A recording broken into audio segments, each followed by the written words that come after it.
Okay, guys, so we're going live in 30 seconds. Actually, we're already live.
Hi, everyone okay? Okay, good morning and welcome, everyone. Thank you for joining us for today's webinar. My name is Rudy Malik, and I'm the Head of Creation and Communications at Cisco Biosecurity. Cisco Biosecurity Sdn Bhd is a newly established division of Cisco Security, Cisco M Sdn Bhd. The Biosecurity Division formalizes the ambition of the company to focus resources and apply its experiences in managing biohazard crises. Cisco Biosecurity provides business continuity management consultation, both broad and specific, as well as sanitization services and products. Today, we are presenting the first of our webinar series, The Controlled Norm. This is a reflection of what is happening in the world right now with an unseen enemy we have come to know as COVID-19. The spread of COVID-19 is changing how we live and work in ways we would not have thought possible a few months ago. Many businesses spent the first several weeks of the crisis reviewing business continuity plans, establishing crisis command centers, and ensuring the safety and security of the workers. With the announcement of the CMCO, which started on the 4th of May, extending to June 9th, we thus would expect these businesses to be rushing to be in compliance and learning to operate in the controlled normal, yet are continuing to respond to immediate fires. Businesses will be focusing on implementing tactical steps to preserve business value, operational scenario planning, even financial analysis relating to liquidity and an assessment of the various government assistance programs. Now, today, within the controlled norm scope, we would all like to talk about what some of the communities are doing tracking this unseen enemy. We have wonderful guests to share some of these insights with us. But before that, just a little housekeeping before we get started, especially to our audiences on Facebook and YouTube. If you have any questions during the presentation, please type them into the comment section. I'll either bring them up during presentation or we will try to get them answered at the end. There's a Q&A session. Now, without further ado, I would like to introduce our guests. Our first guest is Dr. Cher Han Lau. Dr. Lau. Dr. Lau is a chief data scientist and currently the CEO of LEAD, an institution that provides programs on data science, full-stack web development, and digital marketing.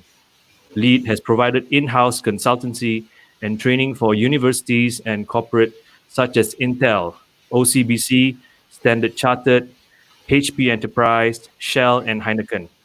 Dr. Lau's expertise lies in developing full-stack web applications on multiple platforms and speak multiple human and programming language. Recently, Dr. Lau founded the Corona Tracker, which can be found at coronatracker.com. Now, the website is a community-based project powered by over 460 volunteers from across the globe, ranging from data scientists, medical professionals, UX designers, full stack developers to the general public. It acts as a portal for the public to keep track of the latest news development about COVID-19, alongside collecting data for further analysis. The Corona Tracker is also the only independent World Health Organization recognized one-stop platform for verified data and news. Welcome, Dr. Lau. Welcome to the show. Glad to have you here. Hoping to hear some insights from you in a bit, right? Yeah, thank you. Good morning, everyone. Yeah. And our next guest, of course, is Khayriyyah Hanafiah. Khayriyyah Hanafiah is a biomedical researcher and tenured academic staff at University Science Malaysia with experience in immunological diagnostic biomarker R&D, as well as training in program, policy, and research in global public health, particularly in vaccine preventable diseases, which she holds a Ph.D. and master's in. Her current research interests span immunological biomarkers of mucosal infections, diagnostic biomarkers, and novel antimicrobial strategies against bacterial pathogens and viral hepatitis. In 2018, she won the FameLab International 2018 title of World's Best Science Communicator in the UK and has since been active in providing training in science communication and proposal pitching in Malaysia. She is currently a senior lecturer at the School of Biological Sciences, USM. Welcome, Dr. Khayriyyah. Thank you for having me and for that lovely introduction. Welcome. More than I needed. Okay, let's begin. First question to Dr. Lau. All right, Dr. Lau, how do you see the role of data-driven insights in guiding crisis response initiatives? Is it important? I think the answer is definitely a yes. If you look at that, right, the main reason a lot of countries, a lot of organizations, we are still falling behind, or in terms of the pacing, we are not synchronized when it comes to fighting coronavirus, especially at the very beginning, is not because of we don't have the technologies. I believe that Dr. Khayriyyah has a lot more to share with us in terms of the advancements of from the biological science point of view, right? But in terms of the data, every country is sort of like we don't know what is happening, right? We have limited access to the data. Let's say we want to backtrace to 1918, the Spanish flu. We have very limited understandings, and that disease, I think we can only cure it after 40, 50 years later. Now, when we talk about something that's closer to us, let's talk about SARS, for example, or even MERS, right? We have very limited data about it as well. So, and then a lot of people, even until today, right? If we start to look at different initiatives, we are a lot of countries, they are doing contact tracings, and we're still having difficulties to track people where they are going. It's all partially, or a large portion of the factors can be accounted to the data. I'm not saying that we have insufficient data, right? But we do not have complete access to the data that we need. For example, contact tracing. If we can get the telcos companies or some of the GPS provider like ways to work together to look at the hotspots, or to look at the records, and how do we anonymize the data so that the government can use it to keep track of people, where people are moving, that would be a lot easier than what we are doing right now, like going around and asking people, say, hey, can you download this app, install it, follow the instructions, register an account, turn on your Bluetooth, and then start to do some sort of tracing together. So yeah, this definitely a good example of how important is data in initiatives like this. Yeah, that's interesting. In fact, you mentioned whether you use Waze or whatever not, right, to do that. I'm not too sure whether it's been done right now, but I think maybe some of this is being worked on, right? Okay, another question for you, Dr. Lau. How do you assess the validity of the data sets that you obtain to analyze and visualize? Does your team face any challenges in getting this valid information? Yeah, certainly. At the very beginning, when things are not that serious, not that bad, we can go to reliable sources, meaning verified sources like WHO, CDC, those sort of places to gather our data. But that is at the very beginning, when we still call it the Wuhan virus, right? Meaning that only China has a couple of provinces they're heavily infected or affected. But after a while, as we see more hotspots popping up in different countries, and some of the countries, especially like West African countries and East European countries, they do not have good infrastructures. I'm sure that they have good talents and access to internet to publish the data, but they do not have such infrastructure to centralize the data. And so that's our main challenge, to get up to date and reliable information. As we run a portal like this, right, people expecting us to give them like up to date data and near real time updates. So we need a lot of help from the volunteers and people who are working on the ground to help us to update the data. So that's one of the way that we overcome the challenge. I see. And these data sets have to be loaded in every day. Is a daily thing, or is there a scheduled time? At the very beginning, we started off with like 30 minutes or an hour, but right now we're doing almost like every 5 minutes. So we will Wow. go through all the different countries, like for example, their MOH announcement, and then we go to their officials like Facebook account, Twitter account, just to load the data. Now, for countries that do not publish that data, whether on their MOH websites or their social media, then we have to rely on people who are from the countries, like volunteers from the countries. A lot of them, they are either working in hospitals, they are volunteers working in hospitals, or they are from the media. They're journalists going around and help us to collect the info. But one thing that's very interesting is that some countries, they publish their data in the form of graphics, right? Yeah. Make it easier for people to understand, but then it makes it very difficult for the computers to understand. The Yes. AI can't really just recognize the words and pick up which one are the right numbers. And in this case, if we use so-called AI or optical character recognition to translate the number wrongly, it's going to cause a disaster. So we have to be So very careful with it. OCR is not that advanced yet to pick up some data from infographics or whatever, right? Yeah, definitely. Let me give a little bit of joke, right? Every time when people ask me about, hey, Dr. Lau, what is your take? Is AI going to take over the world? I say definitely not within the 3 to 5 years. Go try out Google Translate and you will know what I mean. True. Right, thanks for the insight. Yeah. I'll move on to Dr. Kai. Dr. Kai, I have a question for you. How has disease surveillance contributed to decision making in COVID-19 crisis response? I mean, I think just like the data science that Dr. Lau talked about, it's immensely important, because if we can't identify that there's a problem, we're not going to try and find a solution for it. So what's so amazing about the work that people like Dr. Lau at Corona Tracker and the Avozi team at outbreak.my, and actually quite a lot of what we would call citizen scientists actually trolling through the data and trying to make it accessible, putting it in one place, is that it enables a lot of people to jump on board to try and find a solution for this from multiple angles. Like for my team, we were working on a Malaysian COVID-19 modeling study to see what might happen after the MCO is lifted. And we significantly relied on these publicly available data, which is basically a form of disease surveillance.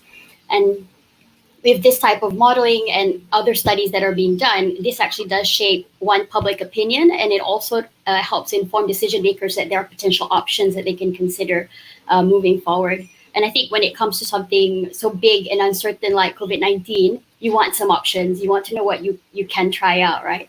So having a lot of people being able to jump on board because of the availability of these disease surveillance data publicly available, it really helps move things along at, I think, an amazing speed.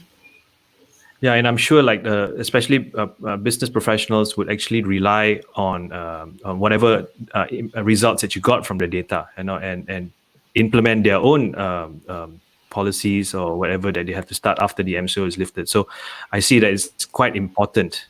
Another question for you: how should we cope with this outbreak? We are now in CMCO here, and thus it's CMCO is more relaxed lockdown, but life will not be the same, and the vaccine timeline is really uncertain. We don't know. It could be next week. It could be a year. It could be 2 years. It could be 5 years. We're not sure.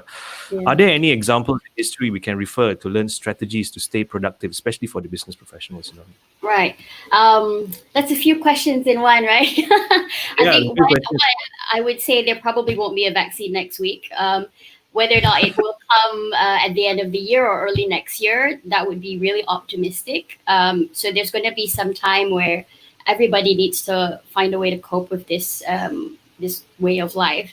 And it's basically just being able to keep up with some of the standard habits that we've been told can help reduce the risk from the very beginning. So things like hand washing, mask wearing if you're at risk, making sure you don't touch your face too often, staying home when you're not well. And I think for a lot of employers, thinking about facilitating reducing contact between staff and customers, all those things now need to be a conscious effort. I think we've been very lucky before this COVID-19 that we kind of didn't have to think about infectious disease as being something you could potentially die of. But in a lot of parts of the world, infectious disease is a huge problem still because you don't have basic infrastructure like sanitation and hygiene, or maybe there's malnutrition. So all those things make people more likely to get sick and possibly die from an infectious disease that we think we can just take an antibiotic for or just have some bed rest for. But COVID-19 sort of changes that. So now we actually need to change a lot of our behavior so that we can survive this. And as you suggest, it's not the first time. In fact, it's still happening in some places, but now it's happening at such a widespread level. And I think the businesses are really feeling it, obviously, because people can't go out as much. There's very limited things that you can do in the house that requires spending money. And I think there is some intuition in thinking that the sooner we get out of the MCO, then the easier it is for businesses to kickstart again. But I think what we could appreciate from studies on the Spanish flu, for instance, is that it wasn't the fact that the preventive measures were killing the businesses. It was the fact that the pandemic was killing the businesses. So in fact, the cities in the US that took very strong aggressive action early, made sure everybody was safe and as healthy as possible, using non-pharmaceutical interventions, they're the ones that actually fared better economically during the pandemic as well as after the pandemic. So I think for the businesses that are prioritizing safety and health of both their staff and their consumers, they're on the right track. Yeah. But in your opinion, compared to the Spanish flu, are we more prepared today compared to years ago? I think it depends on where you are. I think there's the value of experience, and the Spanish flu was in 1918, so that's far beyond the memory of many of the people alive today. So a lot of us are still just like learning again what it means to be vulnerable to this invisible enemy that we talk about. But you have countries like Taiwan, for example, or China that have experienced a big outbreak in recent years. And you could see the way they've responded to it. They were obviously very prepared to make the hard decisions early, and that helped them be able to maintain some of their, I would say, lifestyles with some modifications. Whereas the ones that are harder hit by the pandemic, because they probably don't have that experience recently, they're now still sort of going up the peak and still, I think people want to ease up anyway, but the fact is, they're still riding that epidemic wave. So, yeah. Yeah. Thank you, Dr. Khai. I move on to Dr. Lau. Dr. Lau, a lot of people have been, actually, a lot of my friends, a lot of my colleagues, actually, over the past few weeks, they've been going through the Corona Tracker site, and they find a lot of insights from there. Even if you dive down each country, you have a lot of insights that we actually can get and obtain. Now, for businesses, how do you think tracking this outbreak would actually benefit them? When they look at the data, what can they get out from this? So a lot of time, right, when we talk about businesses, especially let's say in Malaysian's case, 90% of our business establishment, they are actually SMEs. So one thing that SMEs, they are aware that in order to move forward, in order to innovate, so to speak, right, they need to start to collect data. So this sort of tracking will actually finally get them into the mode or into the mindset that, okay, probably this is now the time to start collecting data. And then after the pandemic, they are used to gathering information. Once again, right, anonymized or not, is because of how much you are willing to give your private data in exchange for something that will benefits you. So businesses, if they can start to think about this, and instead of just keep pushing informations, like keep selling all the time, they should be able to make use of this opportunity to try other ways of selling, in the sense that how do you actually provide values by tracking your customers and where they are from, for example. And one of the classic examples, let's say in pharmacies, right? If we are able to help to keep track of the sales of say face masks or hand sanitizer as early as possible. I know that a lot of states, right, in Malaysia, we run out of masks as early February, but this sort of information only get to spread around WhatsApp groups, Facebook group. So if this sort of so-called big data, they can be consolidated together, and it will help the entire industry to know more about what is going on. Let me give you a totally non-related example, is that the sales of shirts, right?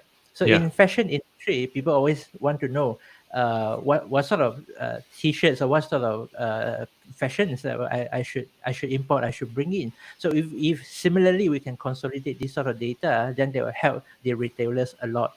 Yeah, those people in the upstream, they are fine, right? But those people in the at the downstreams, they really need to have access to this sort of data by working together.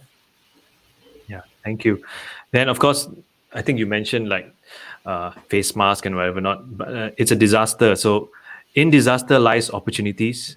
Where do you see the space for opportunities amidst this crisis with your analytical tools? So in terms of the tool itself, Yeah, the tool itself. yeah, What kind of opportunities okay. can you get from this? Yeah.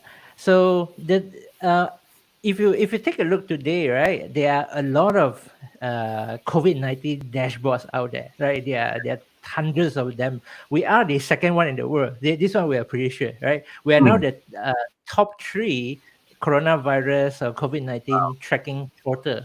So the way that we differentiate ourselves from other dashboards is that we have a much bigger vision, and we have a stronger mission that we need to carry out, is that not only we are keeping track of the statistics and collecting the data, these sort of tracking tools later on, when the pandemic is over, for example, it can be applied to all sort of different types of viruses that we are tracking. So we can work together with healthcare professionals like Dr. Carr Mhm. to keep track of the spread of different diseases lah, basically, or in data science terms we call it EDD, early disease detection, right? Mm. So this tool can be easily turned into some another portal like that for different use cases. And back to the previous questions, right, we can also use it to collect and track information about different types of business activities as well. Yeah. So if just say, God willing, let's not hope it happens ever again. If another pandemic happens, right? Yeah. Will we be more prepared with this kind of tool? And I guess with this tool, we can say that businesses will be, uh, they can say more predictive in their actions and whatnot. Because I don't think this is unprecedented. Your Corona tracker site came up because of COVID-19. If we didn't have this COVID-19, this analytical tool will not have been here. So actually, Yeah. right now you're actually developing it to be even more advanced. Am I right? Yeah. Yeah. Okay. So Thank. I would love to say that we will be more prepared in future when there's COVID-20, COVID-21. And that's why when I give it a name, right, I call it Corona tracker, not like COVID-19 tracker, or some Yeah. people call it Wuhan tracker or whatever. So I will leave the more prepared answer to Dr. Kao.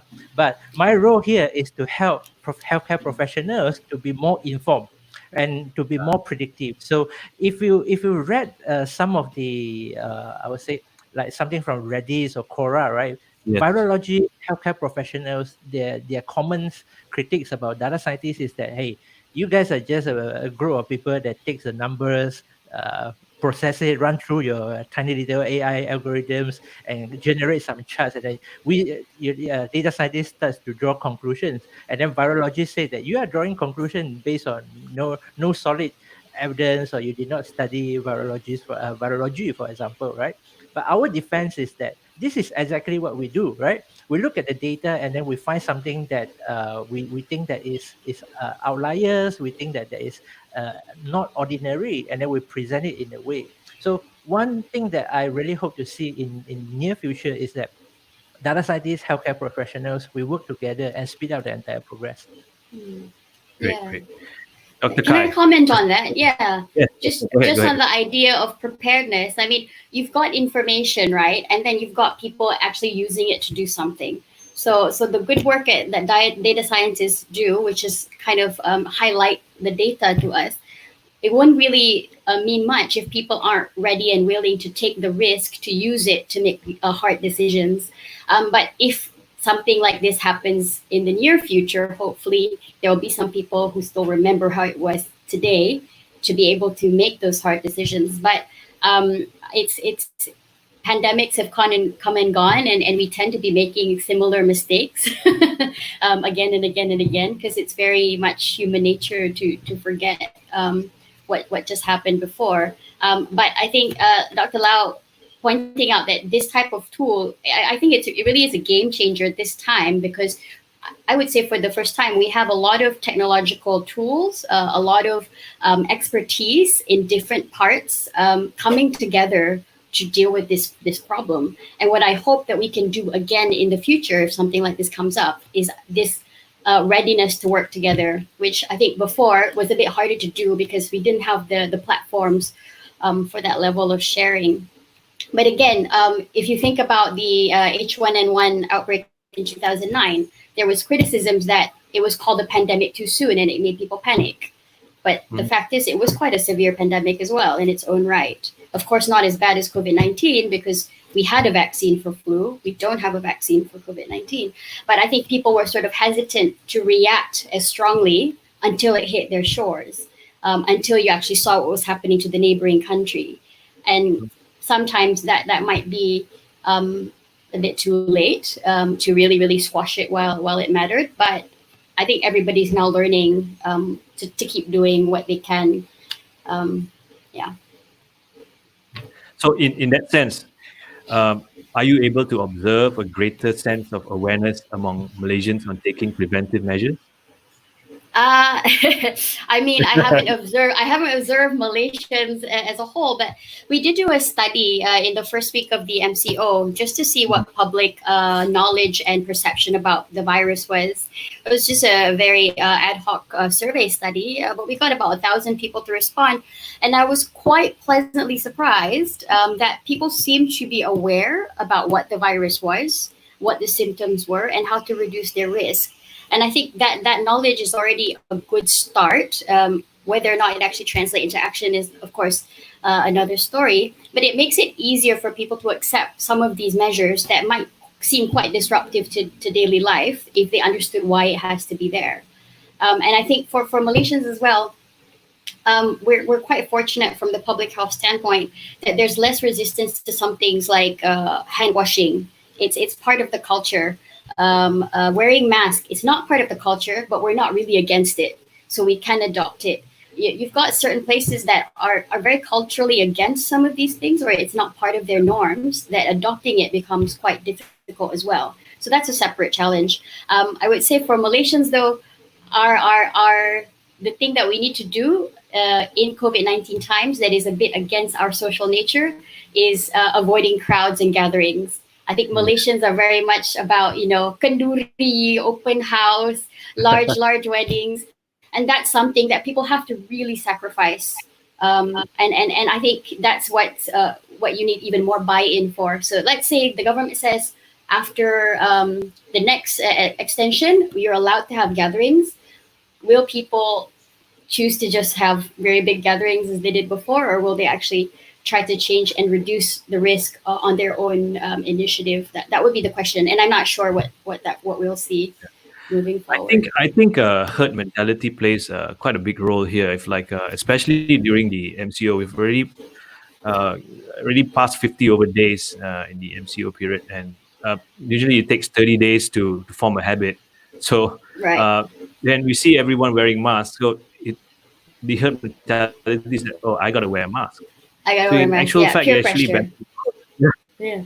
Yeah. So, but what are the means of transmission that you think we tend to overlook? Is there any transmission that means that we overlook and we forget? Yeah, I think the main one is we often forget about people without symptoms being able to spread the disease. So there's good evidence on that now.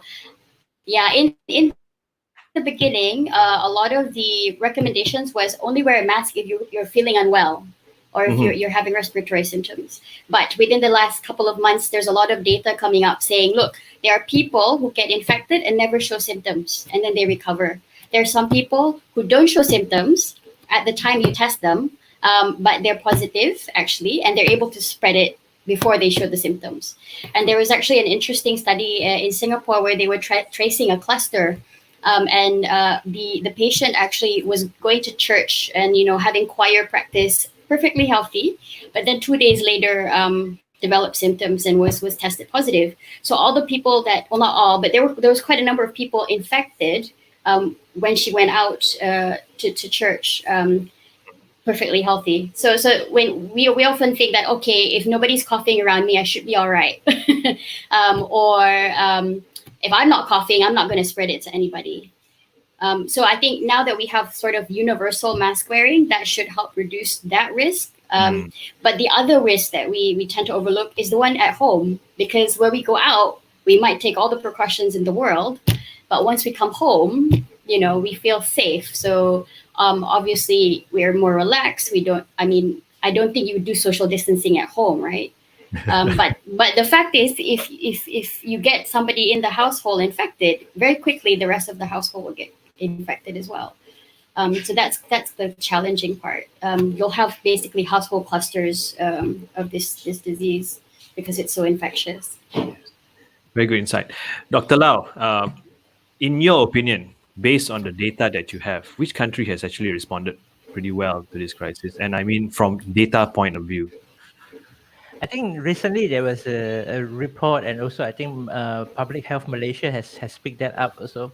So the countries that has responded well so far, and then like China, Taiwan, Korea, Japan, these are the countries that we believe that from the data standpoint as well, they have responded well to the entire coronavirus. And then for example in Malaysia, we are picking up. So like DG said, we has successfully flattened the curve, but we still need to be quite careful. So in the sense of the looking at the data, right, we also look at the way that the virus has spreaded. So for example, even in some countries, like for example in again in Malaysia, we still have 50 60 over cases uh, on a daily basis. But the lucky Yeah. part is that we don't have sporadic cases, we don't have infections in public places. So back to the topic today, although the enemy is still unseen, but at least we know, we sort of know where they are, right? But other countries, like let's say Italy, there are sporadic cases everywhere, and then you can't really go down to the path to trace where are those clusters. I think those are the ones that are more dangerous. I think. So, in terms of, let's say, publications on, I think there was some discussions on mortality rates, right? So, numerous publications on global forecasts on this mortality rates due to coronavirus. In your opinion, lah, does this information actually really help mitigate or exacerbate more fear among the public? I mean, what should people do to remain calm? Because when you see mortality rates, oh no, that's the rate. Whether it's a big percentage, that means there's a bigger chance of you getting infected and die from it. So, does this mortality rate, is it really something that helped the public? So, like Dr. Kai say, right? A lot of times, it's not so much about the physical part. For example, like washing hands and stop touching your face. This is not only the physical part, but the psychological part is the one that is actually playing a huge role here, right? So when we Yeah. talk about like the forecast on mortality rates and stuff, those are just a forecast. And if you look at the numbers of publications, and the quality varies. Some of them they publish at very good publications, Lancet or WHO bulletins and stuff. But then some of them they pretty much just write a paper, look alike PDF file, and then media pick that out, and then they start to spread the news and you use the charts for reference. And we don't really know where they get the numbers from sometimes. In terms of your question, it's like, does this help to mitigate or exacerbate the fear among the public? I'm more towards that people should be more fearful during pandemic period like this, because if you look at once again the history, right, human did not really win the fight against any sort of virus by really having a cure. Now, Dr. Kao, correct me if I'm wrong, right? Most of the time we are just using some sort of containment and then quarantine measure to help with that. So to actually to make the public more aware, like I have never wore a mask in my whole life, and I've never seen that many people wearing masks in Malaysia. So that is actually a good thing, so that eventually we have that sort of culture like what Taiwanese, Hong Kong people are doing. If you are sick, please wear a mask. As simple as that. But some of the Western country, right, their culture is like in European countries, why does the virus spread so fast? Most of the time, from the mortality rates, from those numbers point of view, is number one, because they have a lot of senior citizens, and number two is they have this culture of hugging and kissing when they meet. Yeah. So go back to the question itself. This information, I think it helps to mitigate, and it goes back to the answers that I've given earlier. The public needs to be informed, and then they know what to do, right? This is part of our education. But one of the things that Dr. Kao mentioned about the kanduri, the gathering, is that I know some people they will exploit, no matter what is the number that you set, right? If you set it to 5 people, they will say, oh, let's go in 2 groups of 4 people. Yeah. Like last time they say only 1 car, 1 person. Okay, never mind. Like, let's go out in 2 cars, and then they pretend to meet on the market, right? So, hey, how come you're here? But they're actually from the same family. Right? So you tell them that you can only have 10 people, then you will see 2 groups, 3 groups of 9 people out there. Always the case. Yeah. Yeah. Yeah. Okay, thanks, Dr. Lau. Kai, I want to ask you, since we're on this topic, if you look at the recovery rate from in Malaysia, it's pretty high, okay, compared to other countries. I can't remember which one, but I've seen some of the statistics from Corona Tracker. The recovery rate is slow. UK. Is there something doing that they're not? One thing that Malaysia is doing is that we are still able to hospitalize 100% of confirmed COVID-19 cases. Obviously, when you have people in healthcare facilities, they will be getting better care. So I think that really helps in improving our recovery rates and also keeping our mortality rates low. And we're only able to do that because we've managed to put that dent into the curve so that the health system can actually cater to however many COVID-19 cases we have at this point in time. And our worry is that, and this sort of a comment as well in the question you asked, Dr. Lau, I think our worry is that if people are not scared about the potential of having higher mortality that we do see in other countries, we might not be seeing some of the preventive measures that have led to us having this relatively more manageable epidemic. And that's when you start having the hospitals being overburdened. That's when you start seeing recovery rates drop, and the mortality rates or the death rates will start climbing up. So we want to avoid that. And I think sometimes, in times of uncertainty like this, a little scare tactic is not such a bad thing, because we actually don't know how scared we should be. And I like to err on the side of caution, and whatever preventions that we can adopt, that we try to do that until we have better alternatives out there. Yeah. Now, from your observation, how can we reduce the R naught value? Maybe you might want to explain a little bit on that, and or what we call the transmissibility of this disease among the local population. Yeah. So the R naught is you're seeing it everywhere now. It basically just means how likely or how contagious is this virus. So how likely is it to spread? How contagious is it? And it basically, a very crude way of thinking about it is, let's say 1 person gets infected, how many more people will be infected because of this 1 person? And the numbers vary depending on where you are, depending on at what point in the epidemic you are. And I think a lot of people kind of look at it like this textbook number, but it's actually very, very dynamic, because the R naught is both the product of the pathogen and the population, especially if we don't have a vaccine to change that relationship. You have on the one side the biological capability of the virus to infect people. We know that the SARS coronavirus 2, which causes COVID-19, is 10 times more likely to bind to the receptor in our body compared to the SARS virus. So it's very contagious on its own. But there are things that we can do as a population to reduce the R naught, which is reducing the contact between people. That's the main thing, because we know it spreads from person to person mainly. But there's also some likelihood that it will infect another person through an object that's contaminated, or maybe if you're within a enclosed space and there's not much ventilation, it can also be airborne as well. So there's some data to show that. So if we can address those things and prevent that contact from happening, that's through washing our hands, wearing a mask, of reducing going out into crowds, especially for indoor settings, then we're effectively reducing the R naught, which is what we're doing right now under the MCO. You can see, I mean, if you saw the earlier projections of the epidemic, the numbers for active cases are like in the 5,000-6,000s. There's one model that predicted 22,000, I think.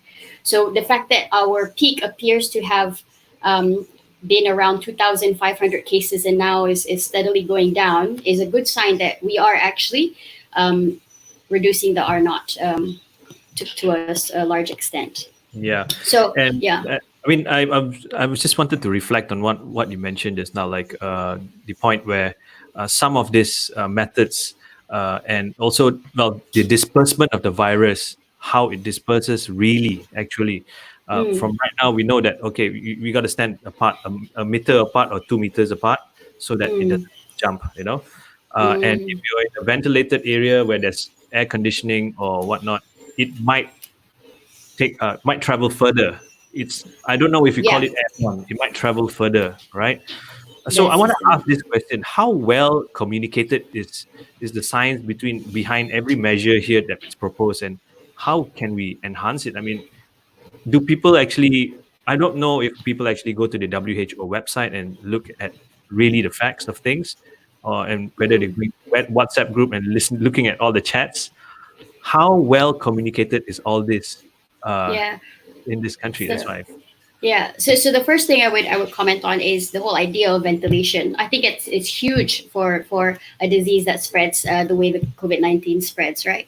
And there's some kind of you say stand apart 1 meter to 2 meters, and that's, I mean, if you had to have a rule of thumb, that's not a bad one to have. But I would say the risk really changes depending on where you are. Like 1 meter apart in a park where there's wind blowing, I mean, your risk is much reduced compared to 1 meter or 2 meters while you're queuing up to enter a shop in a mall where there's not as much airflow, for example. So I think understanding what is actually the risk level is something that people need to be more aware about. It's not just the preventions, but it's where are you at in your risk level right now? Like for me, wearing a cloth mask, going to the grocery store, I feel quite well protected. But if I had to go into a room where I know there are people who have COVID-19, that cloth mask isn't going to do me much good. I would need a surgical mask or even higher, because my risk level has now increased. So this idea of risk, I think, is what needs to be communicated better. Not just sort of like, okay, you have to wear a mask, you have to stand 2 meters apart, you cannot go outside your house. Those are things that are, I guess, easier to apply on a general population, but it can be missing some of the nuances of actual risk reduction. And I would say that in terms of the risk, right? I would say as many preventive measures is still not going to completely prevent it, because you never know. It's the same thing with like traffic accidents. You're told to wear a seatbelt, you drive a good car, you make sure the roads are good, but it doesn't mean you won't get into a car accident and have injuries and die, but it can reduce the risk significantly. So as many of these preventions are helpful. and they need to be communicated in a way that people understand how they work. And Yeah. that would also address some of the miscommunications about things that you can and cannot do, because there's so much of that, and I think people are sort of overburdened with information, and it's hard for them to actually internalize and decide, okay, this is what I'm going to do to reduce my risk. Yeah. Yeah, I think you made a great point. A lot of people are actually, especially the businesses, not only household, when they start back their businesses in the CMCO period, they're scratching their heads, even though there are SOPs in place. But some of them are wondering, why do I need to do this? Mm. So that was where my take is this well communicated, the science behind it. Now, Dr. Lau, I wanted to ask you, are there any improvements that you're working on currently to help people understand the crisis better in your tracker? Is there any advanced features that you will be rolling out? Any version 2, 3, or 4?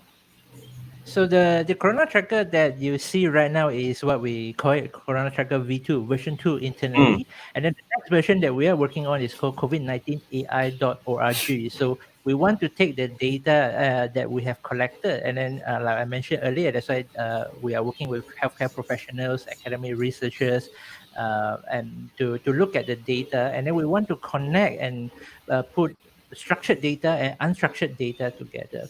So right now we are sort of a lot of people are saying that measuring your body temperature is not really a good way to do it, but probably that's the only thing that we can do right now, right? At least if you're having fever, like Dr. Kai said, your risk is higher than the other people. So you should, if you're not having fever, it doesn't mean that your risk is lower. Yeah, it's a bit like a survival bias. But we also look at other things like your voice, the way when you talk, and then we record the voice of you coughing, and then we look at your CT scans, your X-rays, and all the other data that is very hard for human to do. We try to consolidate this data together and again speed up the entire progress to fight the virus. Yeah, so that would be what we call Corona Tracker V3. I see. Very good. I wanted to ask both of you this question. Maybe you can give me sort of like a question before we move on to the Q&A. Both of you give me some insight on this. Now, how should we perceive this disease outbreak? Would it be a threat that is capable of abolishing mankind, or should we look at it as an opportunity to test our resilience? Dr. Kai first. Yes. Dr. I Kai. think what has happened, I think Dr. Lau has mentioned, even before vaccines came about, humans have survived just by taking a lot of these, what we call non-pharmaceutical interventions, just quarantining themselves, avoiding going into plague-ridden areas. And we have survived until today to have this webinar. And so I suspect with more tools at our disposal, we will likely survive this, but there will be some permanent changes. And unfortunately, when it comes to infectious disease, and actually a lot of things, the most vulnerable people are the ones that are going to struggle the most moving forward. And I think that's the group that we need to be paying extra careful attention to make sure they're not left behind, even if the pandemic is over, because there's going to be long-term effects from this. Yeah. Things like livelihood, things like general health, access to care. Those things will be severely impacted. We'll survive, but not equally. That's what we need to deal with. Dr. Lau? Now, if I were to combine the two sentences together, right, I think definitely this is a way to test those abolish people, mankind who is not resilient. But from a data science point of view, I believe that, right? I know that you guys will love this. But from the data science point of view, right, religious culture or anything, I really hope that from this point onwards, we can keep a good copy of whatever data and whether it's a news articles, media report that we have experienced before, because human are so forgetful, like Dr. Kao said, even they are still alive. But one day when we are no longer here, you and I are no longer here, 100 years later, when there are another type of virus, another type of pandemic that comes, I hope that our kids, our grandkids, they can still remember that there were ones that their ancestors or their grandparents have fought through and survived this, and we hope that they can do the same. And from a more humanity kind of point of view, is that politics aside, right, like we have agreed before, is that they are really not so much about whatever agenda that's going on out there, is that everybody work together, and then we fought this virus together. So the only thing I hope is that with all the digitalizations, we do not repeat whatever mistakes that we have done in the past. We keep a very good copy of whatever that has happened here, document it well, and then pass it on to our next generations. Thank you, Dr. Lau and Dr. Kai. I would like to move on to the Q&A. There are some questions that the audiences have asked. Let me put this out. It's from Jess Tinawin. His question is, we are now on the 54th day of the MCO. Would it be better for everyone in Malaysia to do the T4 approach? Testing, tagging, treating, and tracking everyone in Malaysia. Data is the new currency. I think, Dr. Lau, what do you think? So from data point of view, of course, data scientists like us, we are always hungry. We want to have access to the data. But I think one of the questions that, one of the issues that people always discuss is about safety versus your privacy, right? Some Yes. people prioritize their privacy, but some people prioritize their safety. In terms of testing and tagging, I think Dr. Ka has a better idea in terms of the cost involved, because there's going to be a lot of it's more about the economic considerations and also our capacity, right? Treating and tracking everyone is doable, but this one, it takes a bit of time to educate. So yeah, as time goes by, I'm sure that more and more people will be open to the idea of tracking. But like Rudy said, the problem, okay, from my point of view, right, the most expensive part is always the education. It doesn't matter whether is it on the treatment, is it on the quarantine process itself, or even why am I doing this? Why do I have to go through the process? Why do I have to record my name and my phone number? And again, right, if you follow my train of thought so far, you ask them to write their names and phone number, they'll simply write a name and simply write a phone number. And then later we'll have more trouble with like the data that we collected is not true. And then we have to go through all the data cleansing process. And takkan we go to the level and ask them to scan their IC when they go for a quick lunch, right? So these considerations that we have here. So in a nutshell, we, of course, it will be better for everyone in Malaysia to do the T4 approach. Data is the new currency, data is the new oil, but the most expensive part comes from educating the public. Why do they need to do this? Dr. Kai, how far are we away from mass testing? Is it required actually?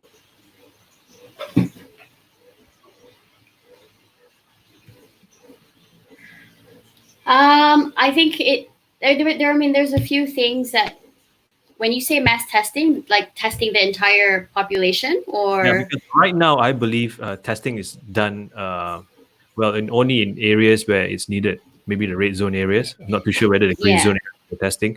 So when you say mass testing, they test a very big mass of people to ensure that okay, they're totally not infected.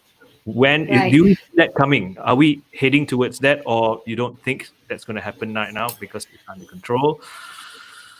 Yeah, I think it's very important to ramp up testing for sure, but the logistics of mass testing makes it quite impractical on several levels. So I mean, there's obviously the cost associated, and we know that the economy is already suffering from the pandemic itself and from the interventions as well. So I think what we need is actually targeted pre-symptomatic screening of potentially high risk individuals, not necessarily they're going to have it, but we think because of, and this is where the data science is really important, like identifying specific locations where we think, or basically based on an algorithm, why we think a certain person should be targeted for testing. So even before they show up symptoms, we're able to identify that they might be carrying the virus and can spread it to people. That would give us more opportunity to nip any future new outbreaks in the bud. Because what our current strategy right now is basically symptomatic screening and testing, and then contact tracing of that. But we know that the virus is spreading even before symptoms are showing, and that's where you're going to miss a lot of the people infected. And as people go out about more and more, and there's more contacts that they need, that model is going to be even harder for us to be able to implement effectively. So I think mass testing is difficult, but I think targeted population screening should be able to help us manage this if we are able to ramp up the resources to do that. Great. I have another question from Raymond Chow. He says a lot of us are trying to plan to reopen our offices. Our offices are in enclosed areas. What are good practices for us to minimize risk as people come in and go out on a daily basis? Mm. So I guess I'm taking that. Yeah, Go ahead. that's such. I really feel for a lot of businesses and a lot of office spaces because not everybody can work from home. But I think this is where each business and each organization needs to carefully do the risk assessment and think about who actually needs to come and be physically present at the office, and what are the ways you can improve the ventilation. So I mean, in some places in China, they don't turn on the air conditioning, and if they have windows, they open the windows. So it seems like small things, but that can help reduce the risk. And I'm a big fan of sunlight. So my background is actually in TB, and they used to have like these sunbathing sanatoriums just to get people with TB to reduce their risk of infecting others, and also for them to be able to fight the infection. So sunlight is a really good important thing to allow into an indoor space as much as possible. Look, And I read in yeah, an article. Sorry, sorry to cut you off, but I sure, read no worries. a few days ago that you mentioned, and this is scientific data. I think you mentioned that sunlight actually kills the The virus. the UV portion in the sunlight can kill the virus, but of course, sunlight has different types of UV, and you don't know how much sunlight can actually kill the virus. I wouldn't recommend somebody who's infected to treat themselves by standing in the hot sun, but this is all about prevention and risk reduction, right? So open your windows, let the sunlight in. Those things we know help reduce the risk. Yeah. I have one more question from Kumanan. How has this disaster changed the outlook of for life science industry in Malaysia? Are we sufficiently equipped or require more resources and attention? Dr. Lau. Oh, I can chime in. okay. Yeah. Is that for me or Dr. Ka? Uh, I Up for can anyone. answer. You can answer. Yeah, up for anyone. No, life science industry. I think I leave it to you. Yeah. Okay. Yeah, I think there's been a lot of talk about how the life sciences grads are not employable. There's not enough jobs for them, and this pandemic is a great example of how some you will need people who can do science at some point in your life. Sometimes it takes a pandemic, and it's about ensuring that we still have enough of the talent in the pipeline so that we don't run short of the human resource that we can quickly train to go into the labs, run the tests, do the diagnostics, and do the research when we need to. So I'm hoping in the future, Malaysia identifies that this is actually a really important area to continuously develop, because Malaysian companies are by and large SMEs, and that's really hard on sciences because we need a lot of money, a lot of investment to be able to get the next thing. And so there's not a lot of space for people who are trained in the sciences to go in that area locally as yet. But I think this disaster hopefully highlights that you still need a lot of people trained in the sciences, and we need to make sure that it becomes a more healthy and a more resilient industry, so to speak. Yeah. I think we have one more question. We have time for one more question from Muhammad Jez. We might have answered this, but maybe we can recap. We are at the brink of economic and healthcare collapse from this pandemic. In your opinion, where do we strike the best balance between both issues, and is there any role of data analysis to help us decide on that, between opening up the economy and maintaining strict MCO? So I think this is a good example of what I mentioned earlier, is that we're using the AI, right? One thing I do hope that is that media, when they report about AI, not so much about the hype, but really AI itself is just applications of machine learning.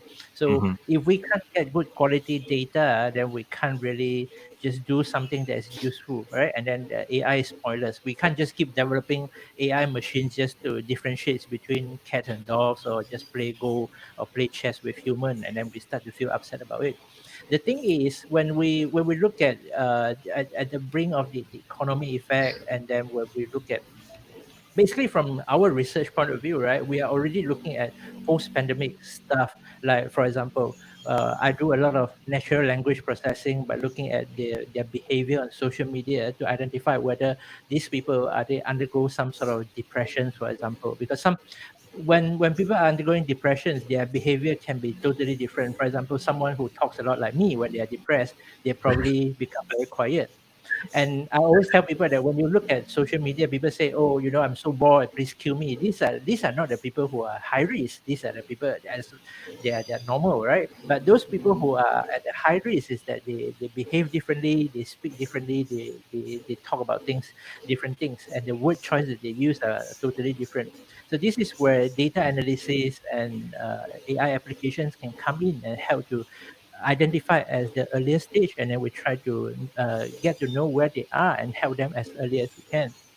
And on the other hand, a lot of the SMEs, a lot of the business establishment, I say, to help us to decide the best balance of both issues. I don't think there's a balance of both issues. These two issues should be looked at it as a whole, right? And then if you can't just pick a particular portion of the problem and then solve it, because with depressions it comes suicide cases, for example, and then with suicidals and people lost their closest family, they will do something that's totally out of the blue, and then there are also robbery cases and a lot of safety issues that will arise. So I think from a data point of view, we don't look at it separately. Yeah, we just look at it as a whole and try to Mm. solve as much as we can, one step at a time. Yeah. Dr. Kai, what do you think?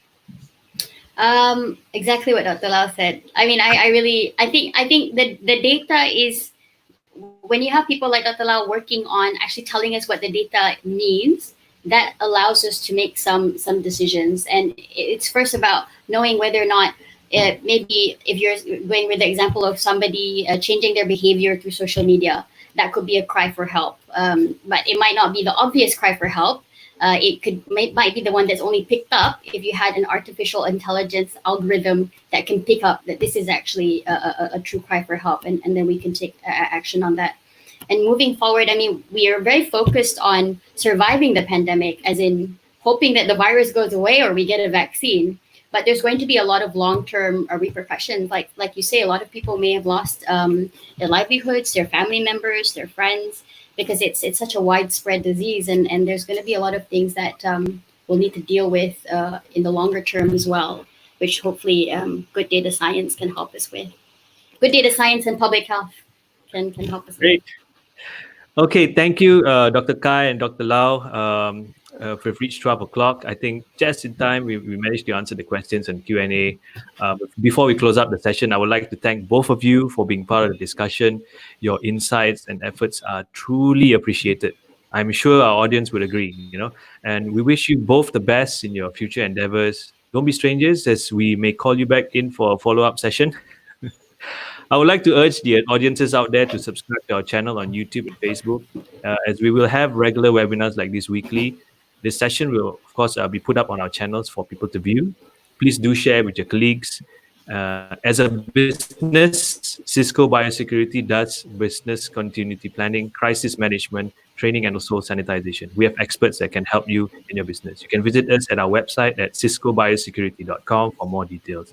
And lastly, thank you to our audience for participating. We hope the session has been enlightening. Stay tuned to more in the near future. Thanks, Dr. Lau. Thanks, Dr. Kai. My name is Thank Rudy you. Malik from Cisco Biosecurity signing off. Stay safe during the CMCO. Practice social distancing. Wash your hands regularly. Have a great day, people. Thank you. Bye.